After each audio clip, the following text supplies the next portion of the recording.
Welcome to Take It from the Ironwoman. My name is Susanne Müller, your host and the Ironwoman. This podcast is about empowering yourself and others to make real changes in the world.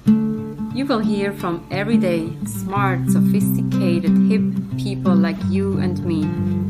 Not everybody has to be an Ironwoman to impress the world. Together, we will learn from the sports and business leaders how you can become a more successful person as an entrepreneur or a leader. It's one step at a time, one day at a time. Take your steps now. Take your big steps now. Join me on this journey to success. This podcast is being sponsored by Get Loopy. On episode 41, you can hear the story of Isabel, the co-founder and CEO. Get Loopy, get a 20% discount off your first order. GetLoopy.com. Take it from the Ironwoman. Again, we only have special guests. Today we have Dennis with us. Dennis and I, we have met each other via Zoom through the Columbia coaching program. It's an honor to have you with us. Introduce yourself. Who is Dennis, who's going to join us today on this episode? Thank you very much for having me, Susan. I really appreciate it. Who am I? We're not going to go back all the way to the beginning. I'm a pretty simple guy who ended up going to the United States Naval Academy. And then I spent a career as a naval officer and some really cool stuff. Got to serve with some amazing people. Sailors, officers, mentors. I've been truly blessed to have had that opportunity. And I know part of our discussion today is, where did triathloning come into my life? Mm-hmm. And triathloning came into my life during a pretty interesting period that required a lot of resilience because of both personal and professional stuff. I use that now as part of my executive performance and transition coaching. Right now, I'm a principal leadership consultant and executive coach with the Leadership Research Institute. We can learn a lot from you. So if you would like to share some of your experiences, what has triggered then? What were those moments, if you want to share the professional and the personal, that got you into triathlon? Sure. It was about an 18-month period. My father passed away unexpectedly. And like I said, I was in the military at the time. I was a commanding officer of a warship and went on deployment. We were deployed and we were doing some national tasking missions. And what that really means is important enough that it got briefed to the highest levels of our military and civilian chain of command. And what were we doing? We were providing maritime security for the Sochi Olympics. Mm-hmm. From a professional perspective, awesome stuff, because what you're doing matters and the people that matter are hearing about it and everything else.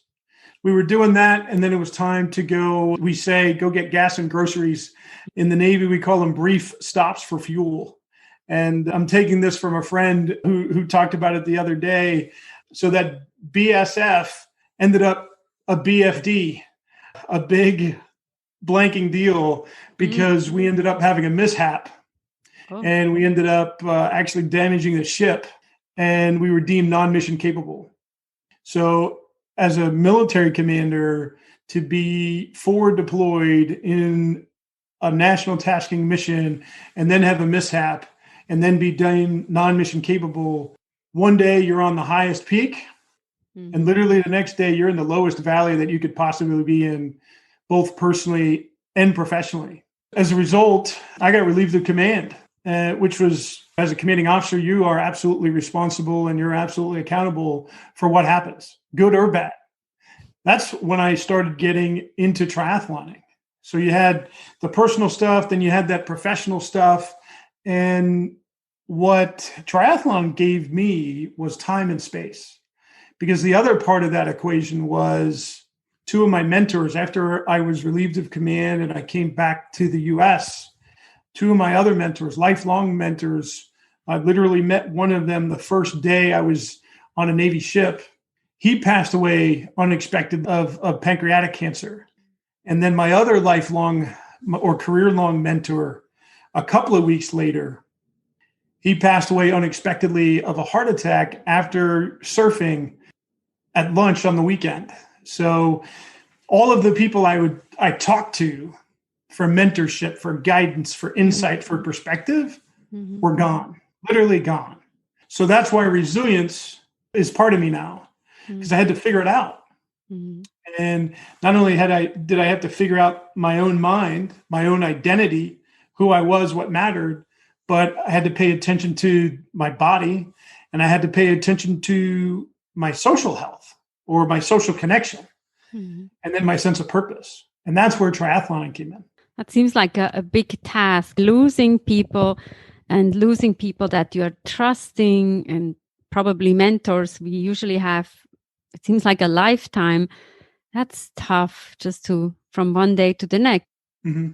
So it was a pretty tough period. And then dealing with some of I'll call it the aftershocks of my professional misfortune. I just needed, like I said, time and space.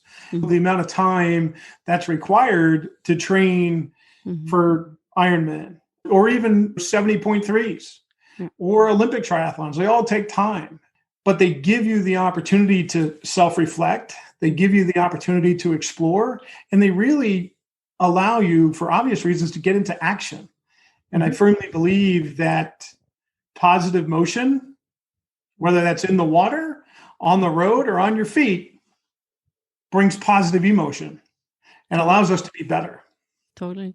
And we all know when we train, there are good days and bad days, and maybe it might rain. We're not motivated to train. But at the end of the day, when we sign up for a race, at least it was for me, I did the Olympic triathlon in New York City, swimming in the Hudson. It was exciting to be amongst others. And me, usually I'm competing against myself because I probably will never win any competition, but it's that motivation. And what I also feel is like the other people around us. It's that excellent positive energy that is around us. And I've seen that, and I've had that conversation with a lot of people, and maybe it's a broad generalization, but unless you're a professional triathlete, the likelihood that you can excel in each one of those disciplines, whether it's swimming, biking, or running, is not very big. So everybody has some area that's not a strength. So there's a lot of humanity in the sport of triathlon. And as a result, because of that humanity, because of that authenticity, there is such support in, I'll call it that tribe, in that ecosystem of positive people, that it's one of the things I look forward to. I just did an Olympic triathlon 2 weeks ago up here in New Hampshire. And I'll be honest, it almost crushed my soul just because of how cold it was and how hilly it was. But to your point, it was still an experience that I enjoyed, even though it almost crushed my soul. And you know what? I signed up to do it again next year.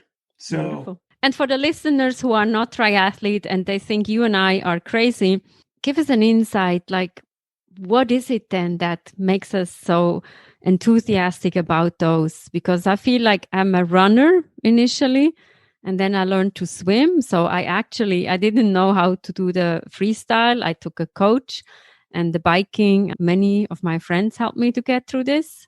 It's about creating a support system. How was that for you? When I first got into the sport of triathloning, it was with a bunch of guys from work who actually did triathlons before. And I would go first ask advice about, hey, what am I supposed to wear?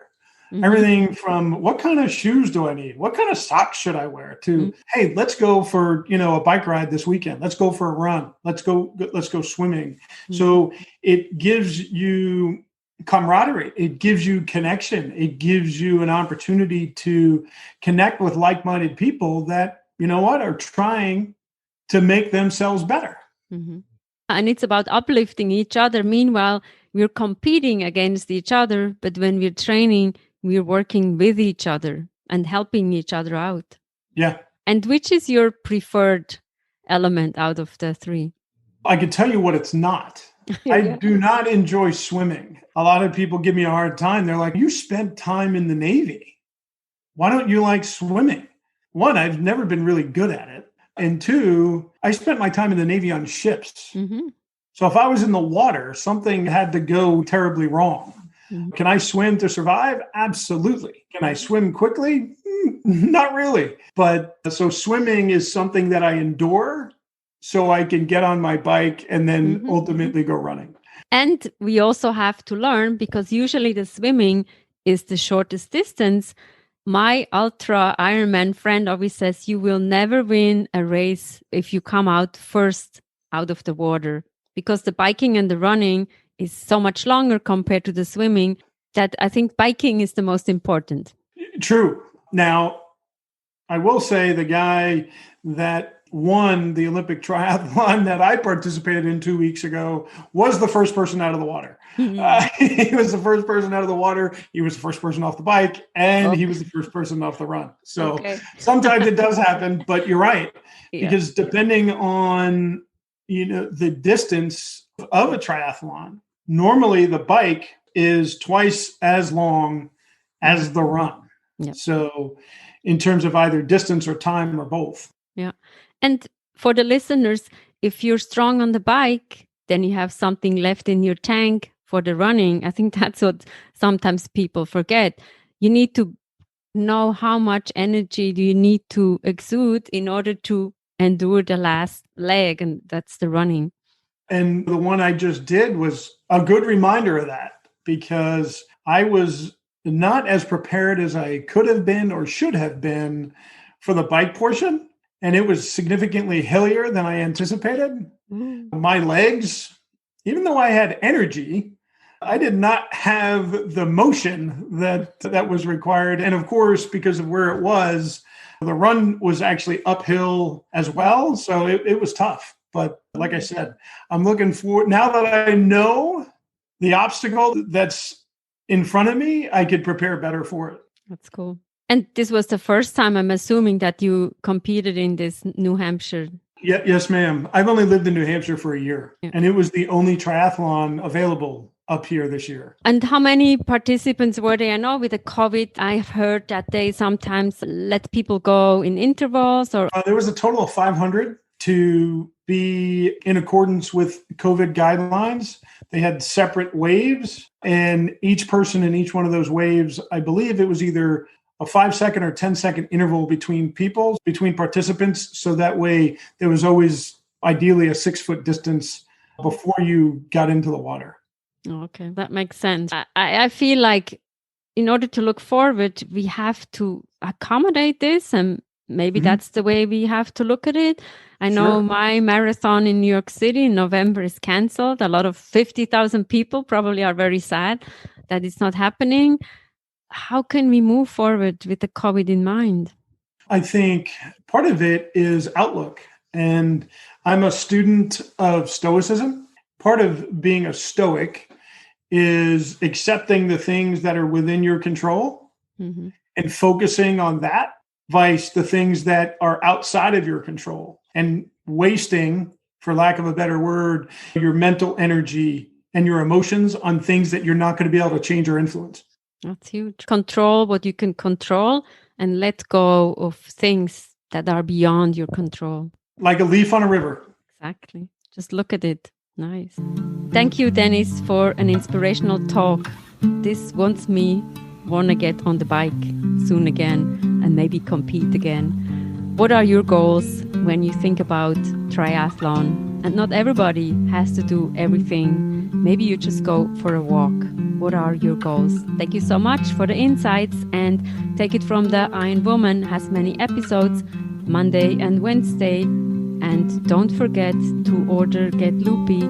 Get Loopy is the plant-based snack with a lot of proteins, and you get 20% off of your first order.